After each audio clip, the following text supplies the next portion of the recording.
Good morning. I've been in search of a video toy that will work without doing all the flashing and stuff. We'll see if this works. If it doesn't, you'll just be stuck with me.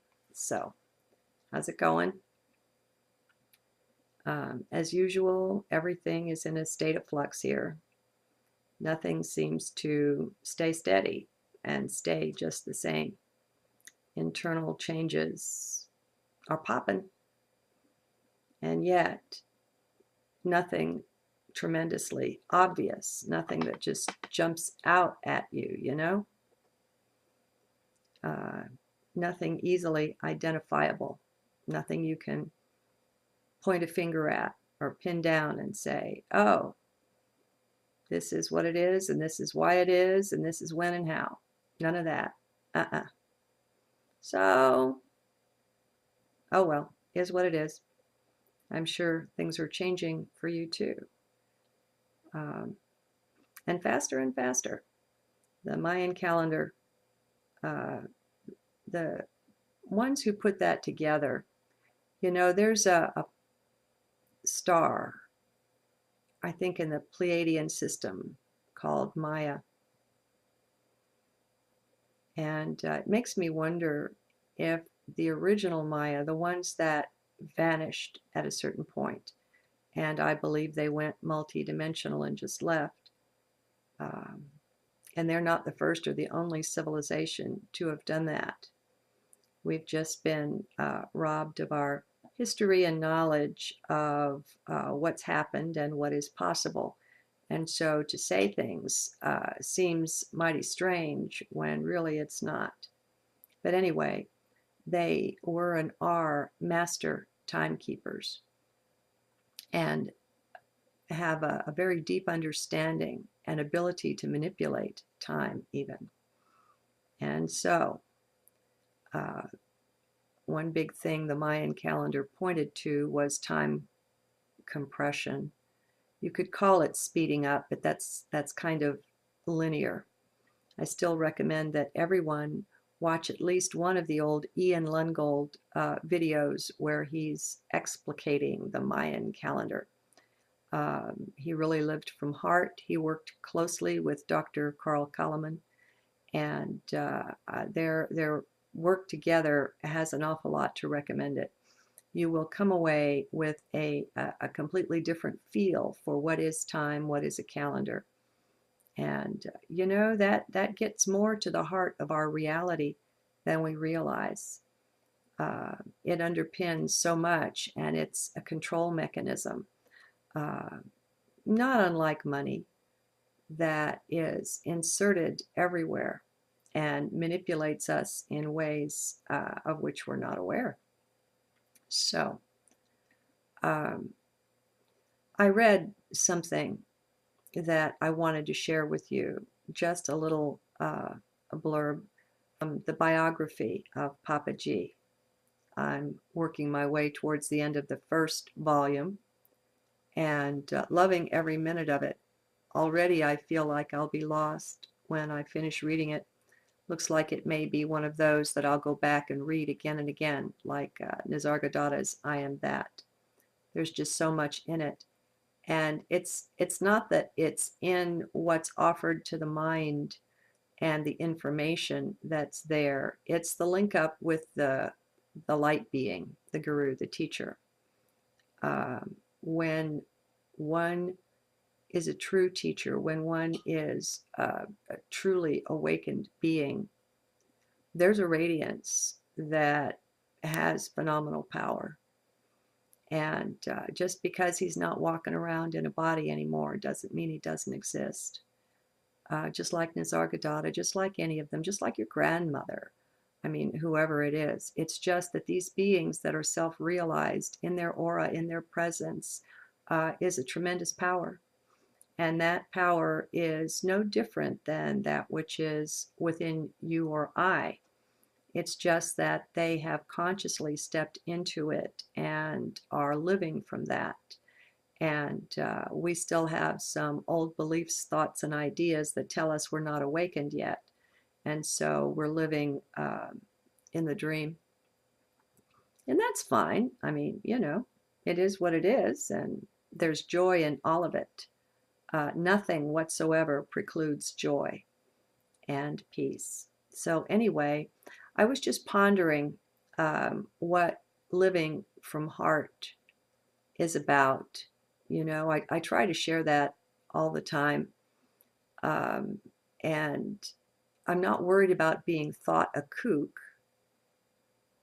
but if I can just help people cross the bridge from the head into the heart, into the gut, into the body in some way, just to get out of the left brain prison, that just makes my life more meaningful. That gives me a deep kind of joy. So as I was pondering that, I'll share with you, and it's going to make the little fox eyes or whatever these little guys are go kind of crazy as I read.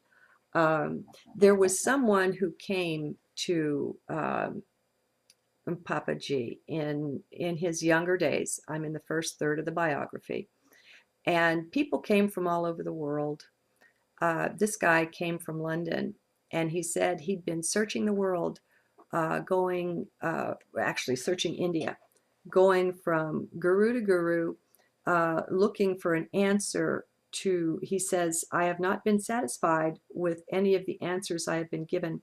There is one particular question that has been bothering me. I want to know how an enlightened man behaves. I want to know how he acts in the world. It's kind of an interesting question, huh? And here's what Papa G says. I gave him the answer that I always gave when I am asked this question. I said, this question can only arise in the minds of those who think that they are unenlightened. For an enlightened man, such a question will never arise. That already says a lot. An enlightened man does not follow any code of conduct. There are no rules and regulations that he has to follow or observe.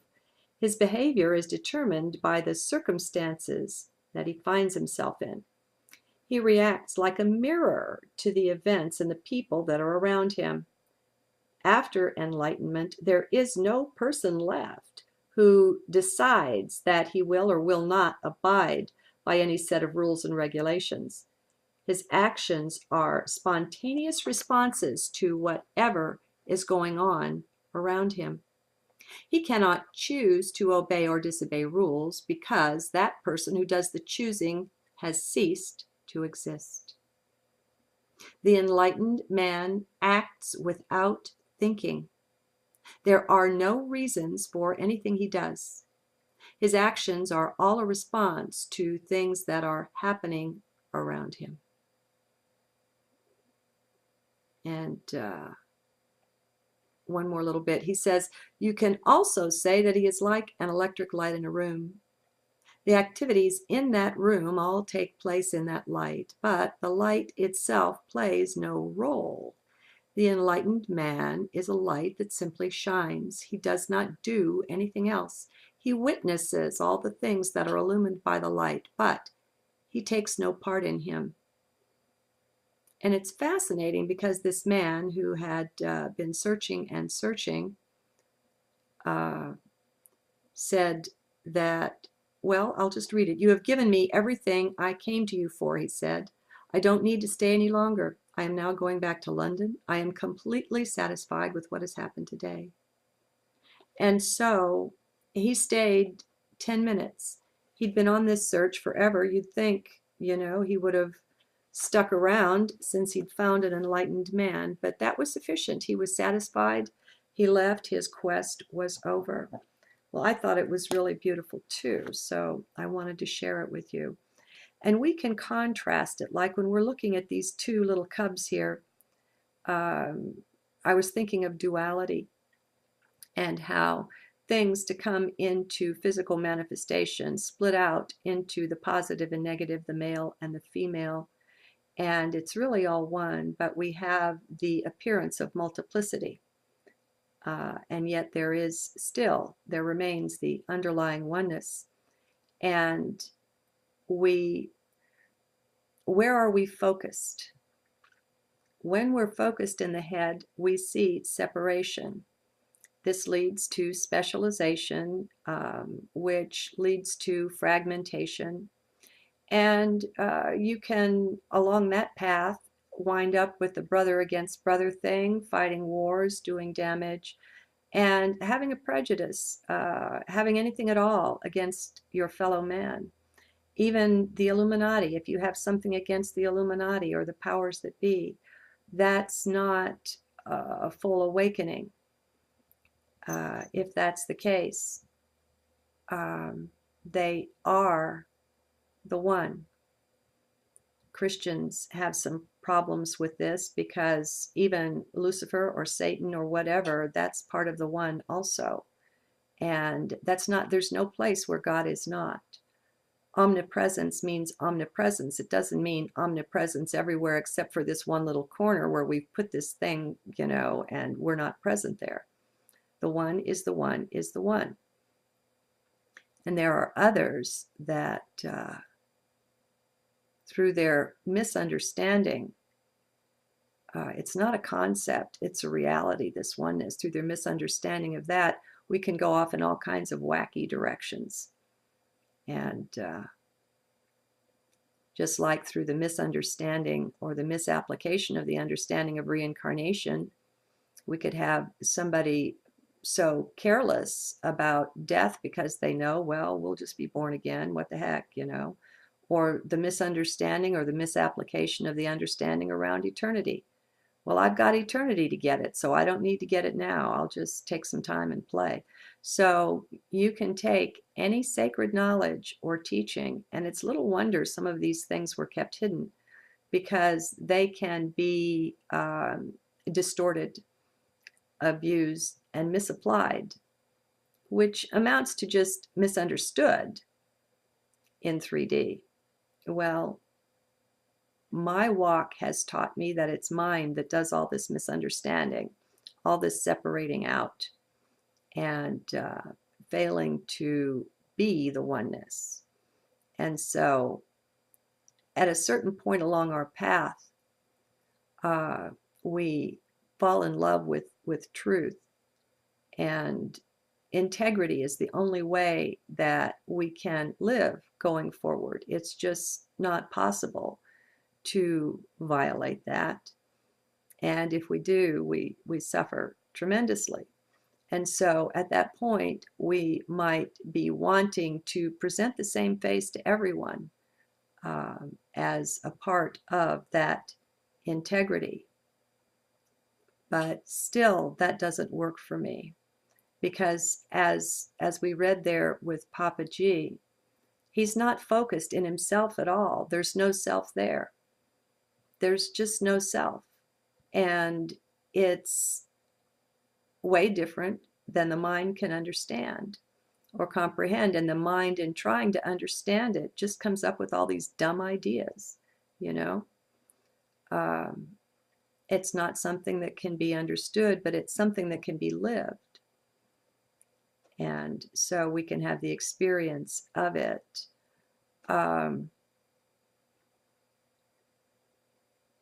Living from heart. What is self? Who am I is the biggest question of all, right?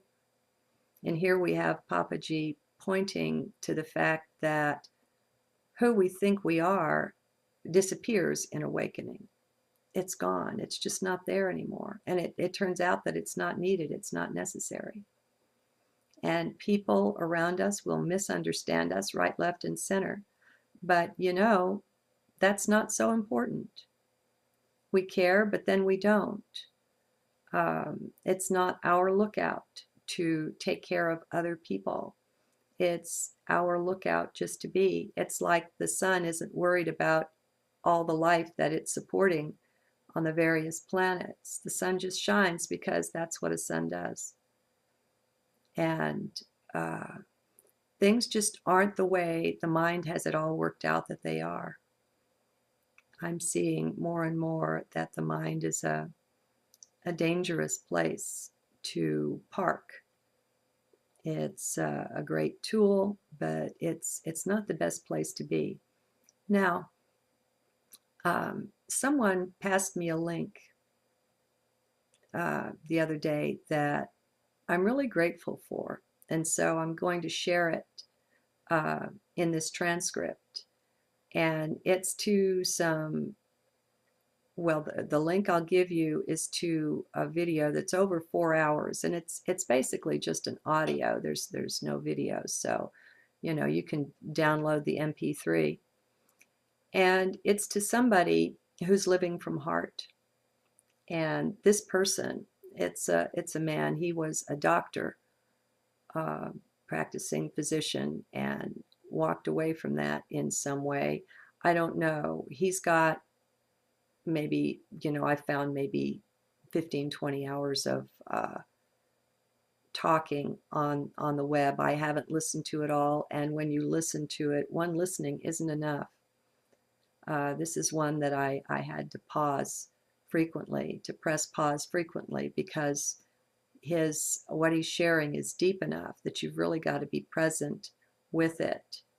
You can't be doing two things at once, which, I admit I do that a good bit. I'll be listening to something in the background and also doing other little chores, looking at messages or whatever. You can't do that with this guy. His name is Jonathan, and apparently he's also called Adam Pants. And so some of you may well know this guy ahead of me. All I can find so far is that he's living from heart. And so he's made the direct connection.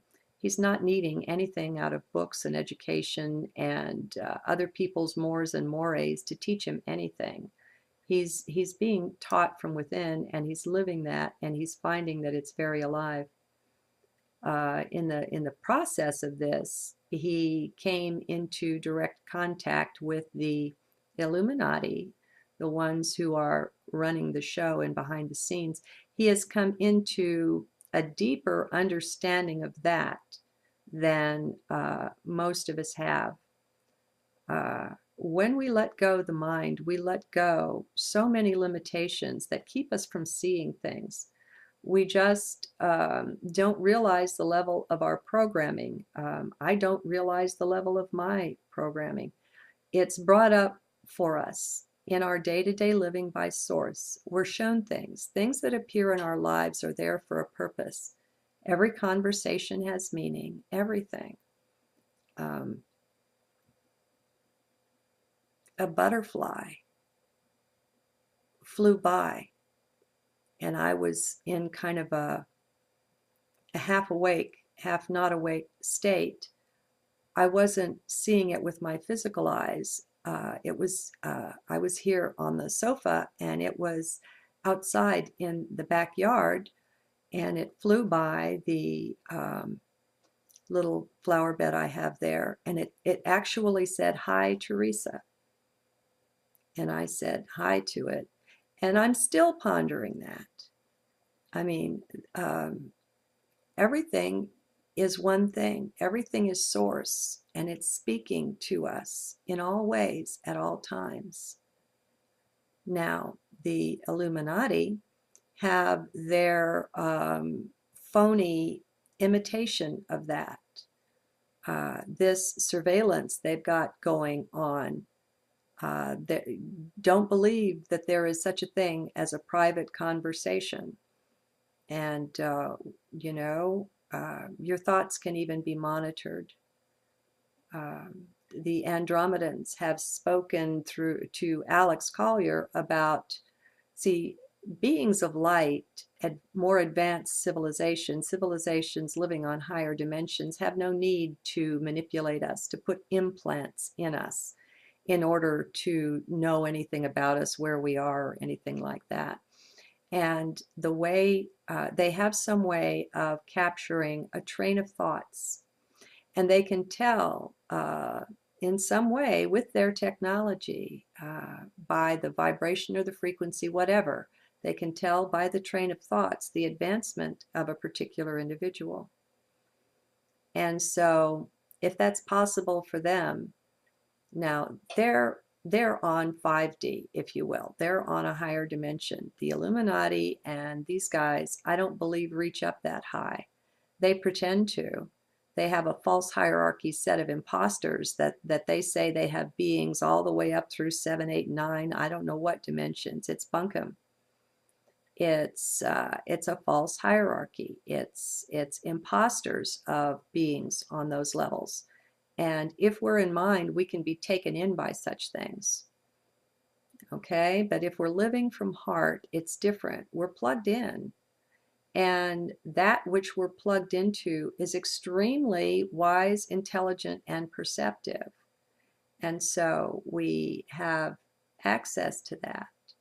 And we're taught and we're tutored. We've got to be divorced from the world to a fairly great extent in order to be willing to go with this flow. It will take you places, and you just can't be attached to things, because you're going to be finding out that 98% of what you believe is BS. And until you're willing to let it go, then you can't be shown something else if you're clinging to a belief that counters it. And oh, believe me, we've been fed those beliefs. We have been well layered and laced with them as part and parcel of our programming. And so it's a walk of surrender. And we're constantly surrendering what we think we know and how we think we understand something. Oh, and this is out in left field in a way, but I wanted to say I shared an experience where my higher self came through and said goodbye to, and I described it as a poignant goodbye to everything here. And I wasn't sure. I knew it was saying goodbye to 3D. I knew that, and I know that without any shadow of a doubt. I thought it might have been saying goodbye to the entire material cosmos, because I'm surrendered to that extent. At least I think that I am. I believe that I am. That if that's what's up next, I'm game, whatever it is. I wanted to come back to you and share that I have since been shown that I got a little ahead of myself there.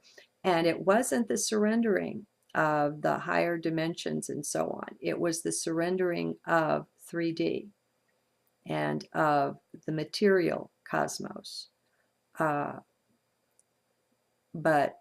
not the rest. I don't know, folks. I mean, as long as we're in the cosmos at all, on any layer, level, or dimension of it, it's creation, just like 3D is creation. And it's eternal and it's infinite. But it's also, how can I say it's also limited? Isn't that funny? You see, we have prime creator or source or whatever we want to call it that exists and that pre-existed the creation, right? So there is that which is above and beyond the creation. The creation is not all that there is. I often say there is the void, but that's not all either. And so I'm ready to even step into that should opportunity present itself. And so it's so much fun surrendering our attachments to things, because there's no telling where we wind up. I mean, you can find yourself in deep, intimate conversation with a planet, with the sun, with anything, with a grasshopper. Still haven't had the experience of being in the heart of an atom, but no doubt that's there for me. All right, what else did I want to share? Okay, just to use it as an example, we're talking about living from heart and what that's like and how it's different. Recently, I had a couple of videos that ran to 40 minutes, and I thought, the mind was thinking, gee, that's awfully long.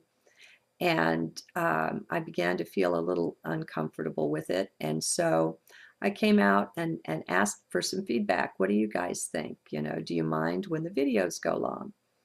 And I got some that liked shorter videos. I think I got a couple that voted, or maybe three or four who voted for the shorter videos. But I got a lot of people that said they really enjoy the long ones too. Now, here's the thing. I've been feeling awkward, and you've probably noticed it with the recent videos, even feeling awkward pushing play. Things are different, and I don't have my sea legs with whatever the difference is all the time. And so, what I've noticed about this is that it's as if I was living from and making these videos in order to try to please an audience with the audience in mind. I have to tell you, friends, that I don't do that. It's whatever comes, and there's really no thought or almost no thought behind it. Now and then I'll play a game and I'll put some ideas down on a piece of paper, but that's not so great either. It just maybe it's a measure of discomfort. I haven't found myself yet. Uh, but I wanted to say that I don't seek to please an audience. I don't see if I wanted to have lots of people watching my videos, well, that's easy enough. You talk about the right topics that everybody's interested in. Like, turned out the web bot is pretty fascinating, and the ET stuff and so on. It would be easy enough to pick topics to get high marks as far as numbers of views and that kind of thing. I'm not interested. It just doesn't matter at all. It really doesn't. And so, oh, I don't know if this is coming through or not. I'm not going to worry about it. It is what it is. Okay, so now what I want to tell you about, I want to talk for a minute about Jonathan. He presents an awful lot. He's got a very good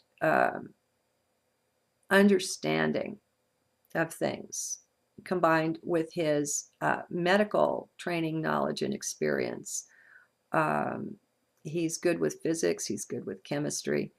And so he's got the tools that enable him to look deeper into things and come even to a mental understanding of how they're put together. And he shares that, and it's really neat. And it's not the way science thinks. And I like that, because if he was agreeing with science, I was out of here. They're just too limited. If they can't even take consciousness into account, then they're nowhere, because that's the foundation of it all. That's what creates it all. And they're lost. And it's fun and it has its uses, obviously.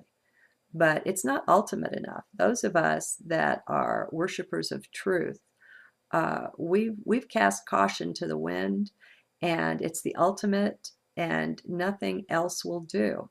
We've set our hearts on it and in it, and that's the boat that we ride, and it goes where it goes, and we're really not in control of that. But we can recognize something that is lesser. We can identify what it's not. And maybe it's this wisdom behind the neti thing from Asia. You get to where you can say, no, it's not this, and no, it's not that. Even though everybody on the planet would believe it was thus and so. If you're living from heart, you have the power and the strength to go a different way and say, no, sorry, that's just not how it is. And so it's a strange place, at least to the mind.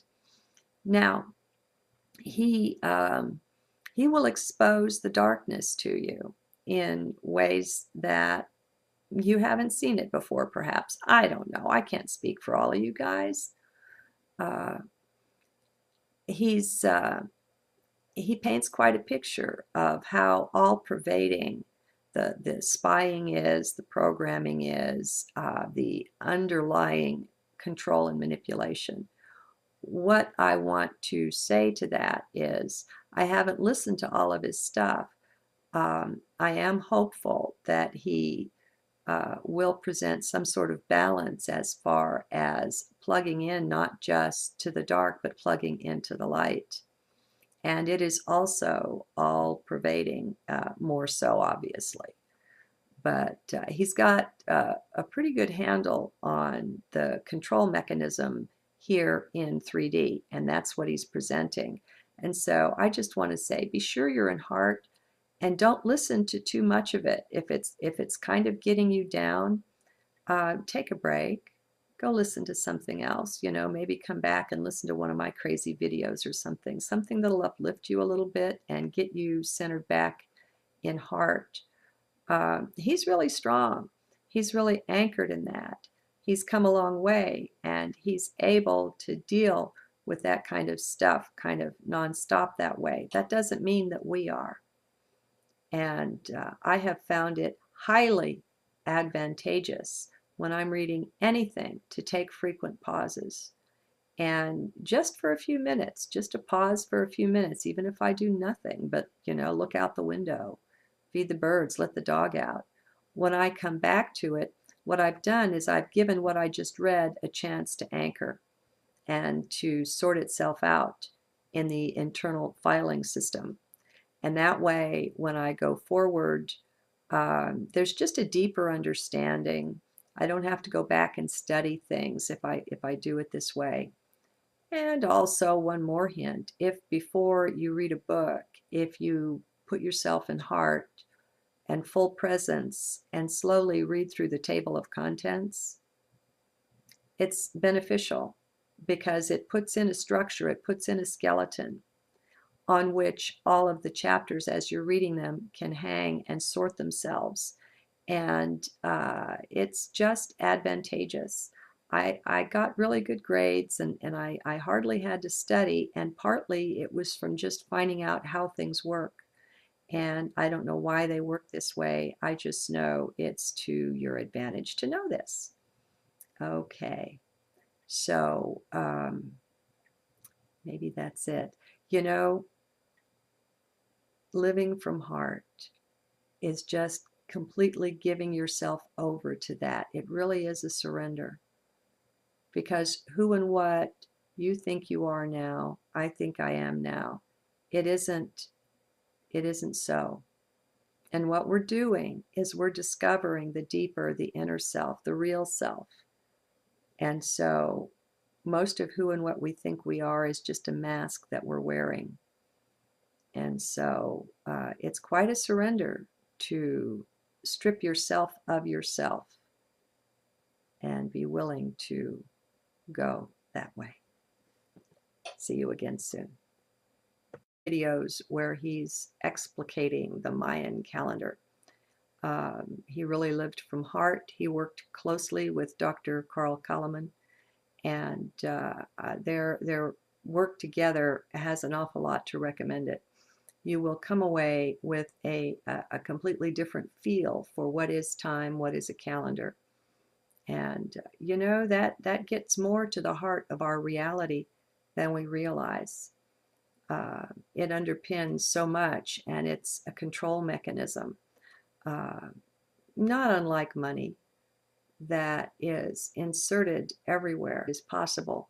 And so to say things seems mighty strange when really it's not. But anyway, they were and are master timekeepers and have a very deep understanding and ability to manipulate time even. And so one big thing the Mayan calendar pointed to was time compression. You could call it speeding up, but that's kind of linear. I still recommend that everyone watch at least one of the old Ian Lungold videos. Are popping, and yet nothing tremendously obvious, nothing that just jumps out at you, nothing easily identifiable, nothing you can point a finger at or pin down and say, oh, this is what it is, and this is why it is, and this is when and how. None of that. So, oh well, is what it is. I'm sure things are changing for you too. And faster and faster. The Mayan.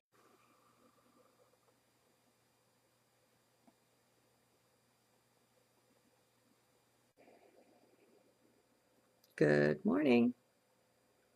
I've been in search of a video toy that will work without doing all the flashing and stuff. We'll see if this works. If it doesn't, you'll just be stuck with me. So, how's it going? As usual, everything is in a state of flux here. Nothing seems to stay steady and stay just the same.